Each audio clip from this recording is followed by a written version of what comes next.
Jadi insecure ini adalah perasaan yang tidak aman. Sekarang lagi sering ya kita sebut, gue gak insecure banget sih, gitu. Gue insecure banget nih. Gitu. Wajarkah ini? Ya, sebetulnya wajar. Wajar, kita rasa nggak aman tuh wajar. Nanti kenapa penyebabnya nanti kita belajar sama-sama ya. Tapi ya kalau berlarut-larut jadi masalah besar. Jadi ya masalah kesehatan mental kita nanti mengganggu kesehatan mental kita. Ya, tapi kalau insecure tuh wajar banget. Ya. Kemudian apa sih penyebab insecure? Satu, ada namanya faktor dalam diri. Apa itu? Adanya nanti di dalam otak itu limbic system atau otak emosi. Jadi kita sebenarnya sudah punya masing-masing emosi.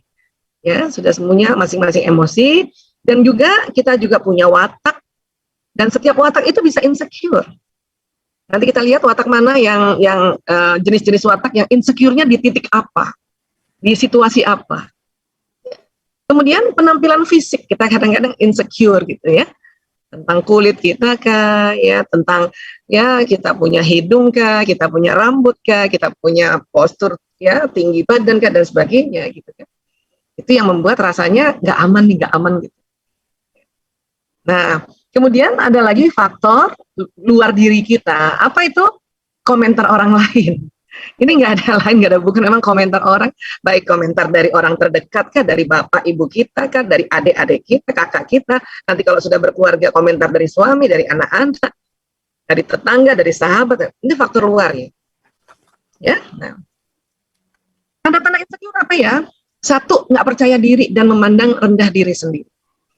Coba kita cek masing-masing ya, siapakah yang masih juga nggak percaya diri, nggak percaya sama dirinya, percaya diri ini, dan memandang rendah diri sendiri. Ah, gua mah, ya, lo mah enak, saya mah cuman gini doang. Nah, itu tanda-tanda memandang rendah diri ya. Kemudian apalagi menghindari interaksi dengan lingkungan, sering banget nggak mau ketemu orang gitu ya. Atau satu ketika kita lagi nggak tahu kenapa nggak mau ketemu orang, itu tanda-tanda lagi insecure. Ya. Nah, kalau sekarang kan memang kita dibatasi untuk jumpa secara offline gitu ya, tapi online kan lebih mudah. Makanya kadang-kadang pengen ikut seminar, ini enaknya seminar online. Tapi saya ya nggak mau tampakkan diri, saya off cam sok atuh silakan, apalagi cuma malam-malam gini ya. Kalau di Indonesia ini malam-malam barangkali sambil tiduran gitu. Sambil pakai daster gitu kan. Itu enaknya nih kalau pakai online kan kayak gitu. Tapi kalau kita offline kan nggak mungkin begitu ya, harus siap gitu ya. Nah, kemudian merasa tidak ingin keluar dari zona nyaman, udah enak gini.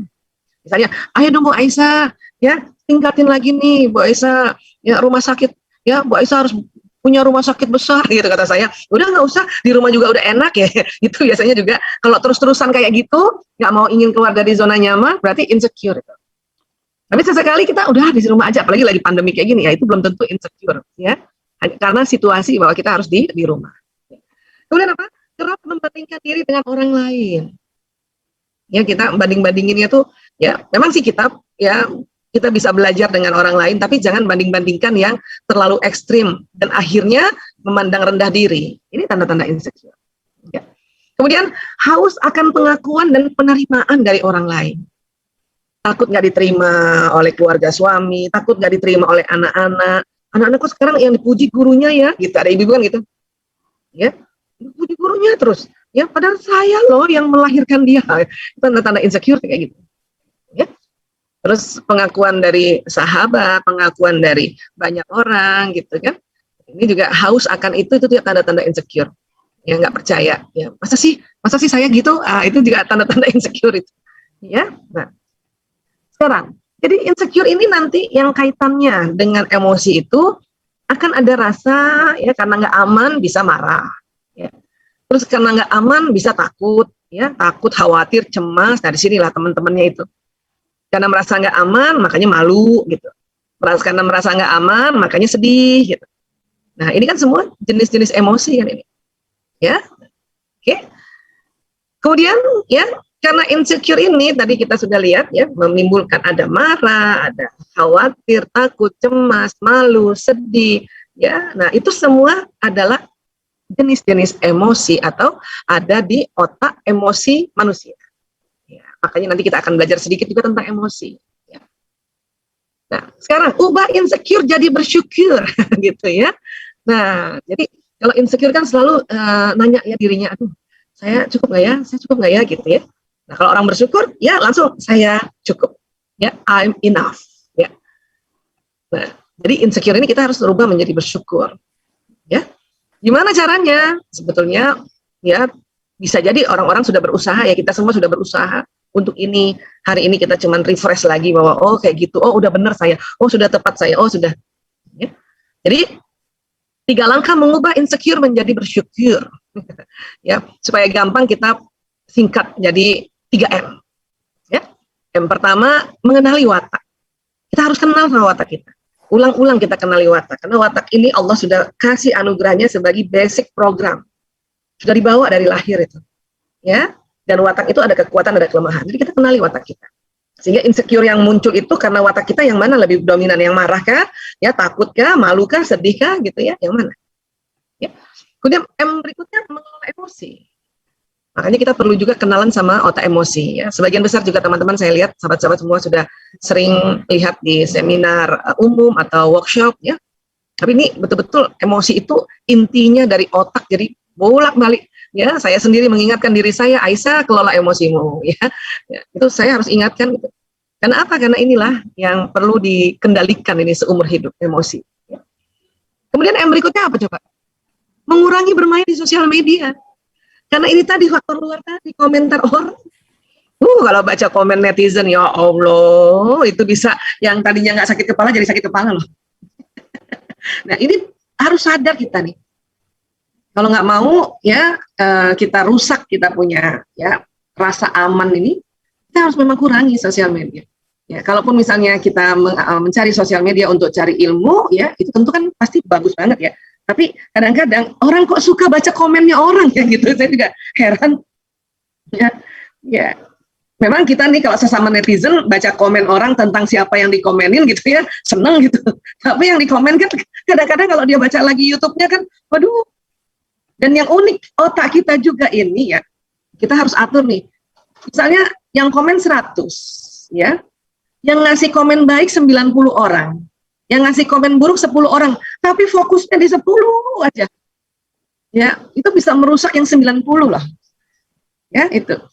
Nah, ini juga cara untuk kita selalu bersyukur gitu. Jadi kalau saya pribadi sih saya memang mengurangi ya. Kalau saya misalnya nonton aja YouTube seseorang guru-guru kita atau nonton apa saja ya.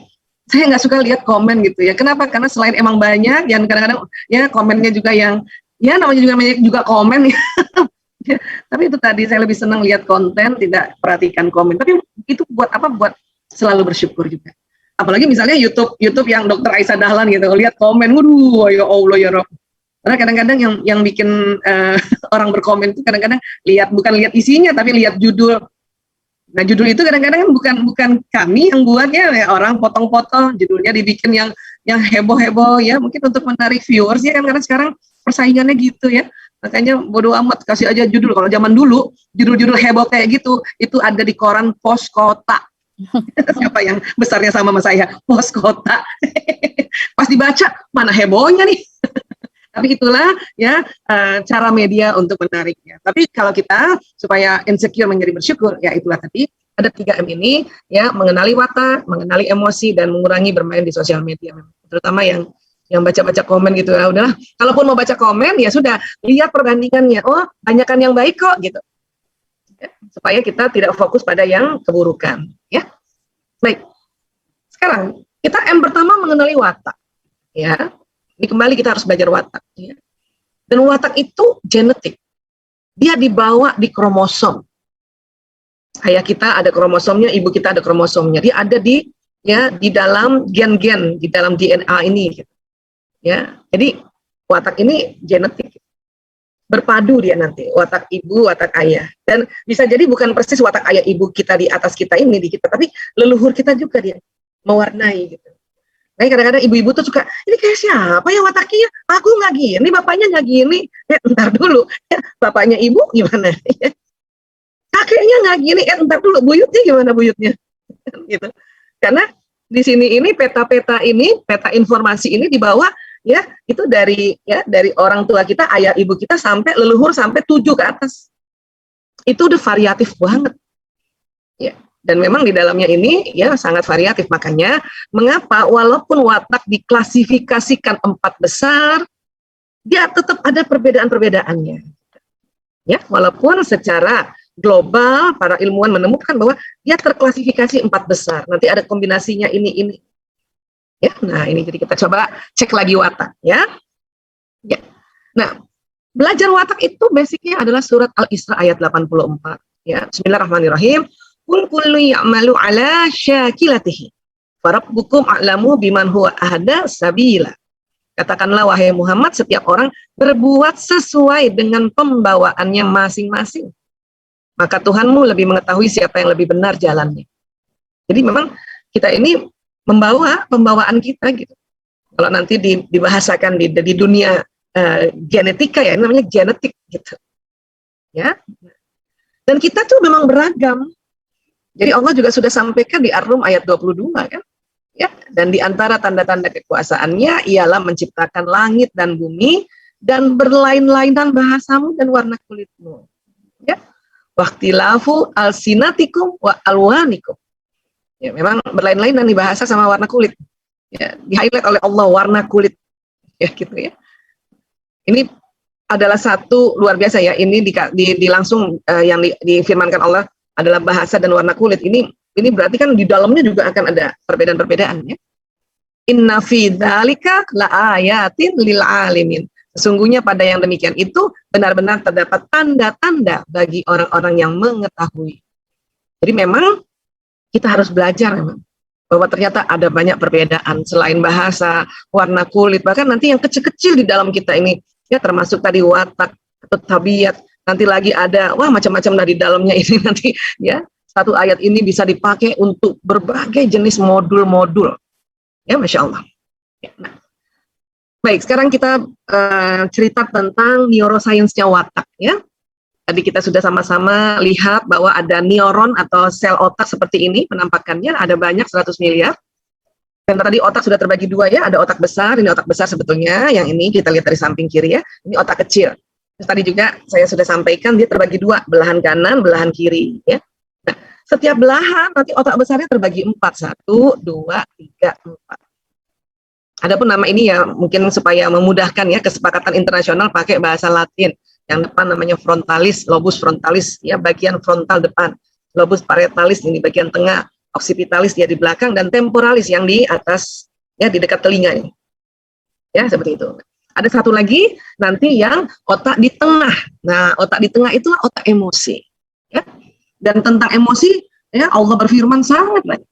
Salah satunya tadi oleh Sister Nilda sudah disampaikan ya, surat 41 ayat 30 sampai 32 yang tadi intinya janganlah bersedih hati. Ya. Karena apa? Karena Allah yang pelindung kita. Gitu. Ya. Dan memang di dalam otak ada otak emosi. Ini persis di tengah dia. Ya.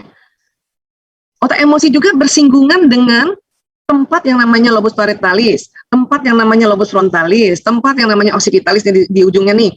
Kemudian juga dia bersinggungan dengan si temporalis. Ya. Nah, selama ini ya kajian-kajian neuropsikologi mengatakan bahwa di daerah lobus parietalis ini neuron-neuron di daerah sini nih, jutaan neuron di sini nih, itu sudah ada isi data-datanya. Yaitu apa? Ya. Satu, watak pembawaan. Ya, kemudian bakat ini sudah ada di sini. Kita kadang-kadang suka insecure karena banding-bandingkan diri kita dengan watak orang lain, dengan bakat orang lain.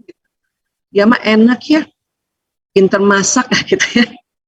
Dia mah enak ya, tangannya kalau tanam sesuatu tumbuh. Gitu. Dia mah enak ya, pinter ngomong. Dia mah enak ya, banyak temennya. Kita sering kayak gitu tuh. Nah itu yang berbahaya, yang membuat insecure berlarut-larut dan ini masalah. Jadi kita sudah belajar bahwa insecure itu wajar ya. Cuman kalau berlarut-larut ya salah satunya itu tadi. Ya, tidak mengenali watak dan tidak menerima wataknya. Ya, blaming aja atau dia membandingkan aja, comparing saja. Dia mah enak, dia mah enak, dia mah enak. Kita kalau digituin sama orang, nggak usah juga menolak. Kamu mah enak, pinter ngomong, alhamdulillah. Gitu jawabnya ya. Kadang-kadang kita digituin orang, lo mah enak, pinter ngomong, oh enggak, jangan gitu. Ya, langsung bilang alhamdulillah, terima kasih ya. Lo mah enak, ya kadang-kadang gitu ya orang-orang ya. Lo mah enak, jadi istrinya Pak Pri, alhamdulillah. Ya, lo mah enak banyak uang, alhamdulillah, amin ya Allah, amin. Pokoknya gitu. Pokoknya Kalau dibilangin orang lo mah enak langsung amin, amin ya Allah, amin, amin, amin, amin. Terima kasih, terima kasih. Karena itu doa. Ya, cuman walaupun nadanya nggak enak kan.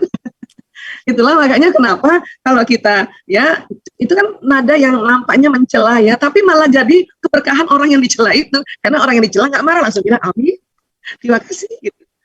Ya, nah